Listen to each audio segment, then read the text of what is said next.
nga cari kishim probleme të mëdha shëndetësore, është dashur me u stabilizu gjendja jonë shëndetësore. Aty kemi qëndru 4 ditë në spitalin e Kukësit, kemi qenë 4 plagosur ku kemi qëndru aty.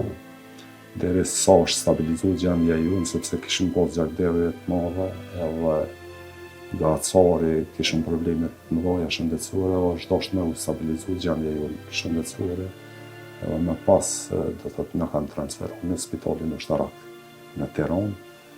Aty mos harroj se du me falenderu shumë Shejt Mujen, edhe gjithë detahiren, doktorën, cilët kanë bu maksimumin me u kujdes për neve, sepse kishte edhe shumë të tjerë plagosur që i takova aty.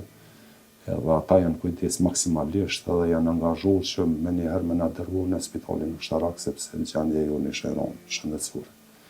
Do thotë, me njëherë na kanë transferu në spitalin ushtarak edhe aty do thotë kemi qëndru për një kohë të gjatë, jo vetëm unë, po kemi qëndru shumë luftëtarë të cilët kanë qenë nga Dërnica, Dugagjini, zona Pashtrigut, në Rëdinja, shumë të tjerë.